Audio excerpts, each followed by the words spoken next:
পাবনার ঈশ্বরদীতে চাঞ্চল্যকর শিশু জিহাদ হত্যাকাণ্ডের সঙ্গে জড়িত একজনকে গ্রেফতার করেছে ঈশ্বরদী থানা পুলিশ।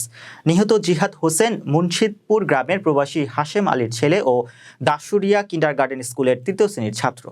ঈশ্বরদী প্রতিনিধি জানান, দুপুরে ঈশ্বরদী থানা মিলনায়তনে এক সংবাদ সম্মেলনে এ তথ্য জানান ঈশ্বরদী সার্কেলের অতিরিক্ত পুলিশ সুপার বিপ্লব কুমার গোস্বামী। সংবাদ সম্মেলনে বিপ্লব কুমার গোস্বামী ঘটনার বিবরণ দিয়ে জানান, গত শুক্রবার বিকেলে জিহাদ খেলার উদ্দেশ্যে বাড়ির বাইরে গেলে সেখান থেকে আসিফ জিহাদকে বলৎকারের উদ্দেশ্যে মনসিদপুর তেঁতুলতলায় পরিত্যক্ত খাদ্য গুদামের ভেতরে নিয়ে যায়। পরে বলৎকারে ব্যর্থ হয়ে জিহাদ হোসেনকে শ্বাসরোধ করে হত্যা করে। তথ্য প্রযুক্তির সহায়তায় এই ঘটনার সাথে জড়িত একমাত্র অভিযুক্ত আসিফকে আটক করেছে পুলিশ। আটককৃত আসিফ মুন্সিদপুর গ্রামের মোহাম্মদ আলীর ছেলে।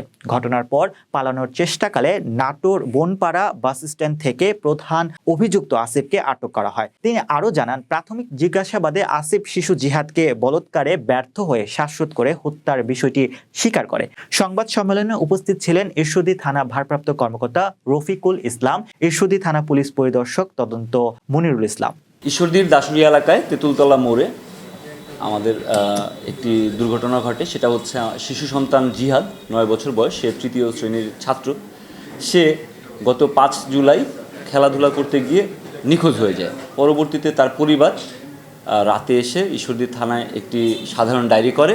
তার পরিপ্রেক্ষিতে ঈশ্বরদী থানা পুলিশও তৎপরতা শুরু করে, তাকে খোঁজার চেষ্টা শুরু করে।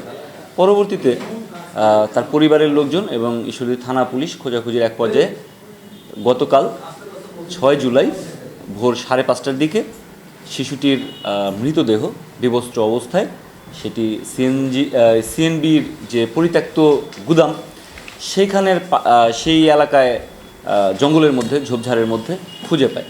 তো আমরা লাশ খুঁজে পাওয়ার পরপরই আমরা আমাদের যে তদন্তগত যে আমাদের তৎপরতা সেটি আমরা শুরু করি এবং আমরা দ্রুততম সময়ের মধ্যে আসামিকে শনাক্ত করতে পারি এবং আমরা পরবর্তীতে অভিযান চালিয়ে আসামি আসিফ, যার বাড়িও যে ভিকটিমের এলাকাতেই তেঁতুলতলা দাশুরিয়াতে, তো আমরা আসামিকে জিজ্ঞাসাবাদ করে যেটি জানতে পেরেছি, আসলে এই আসিফ সে বিকৃত যৌনাচারে অভ্যস্ত এবং সে এদিক থেকে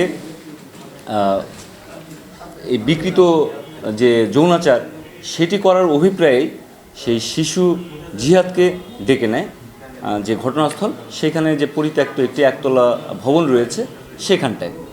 তো সেখানে ডেকে নেওয়ার পর সে শিশুটির ওপর জোর জবরদস্তি করে। শিশুটি যখন চিৎকার করে সে শিশুটির গলা টিপে ধরে এবং সে গলা চেপে ধরায় এক পর্যায়ে শিশুটি শ্বাসরোধ হয়ে মারা যায়। শিশুটি যখন মারা যায় তখন আসামি আসিফ সে ভয় পেয়ে যায়।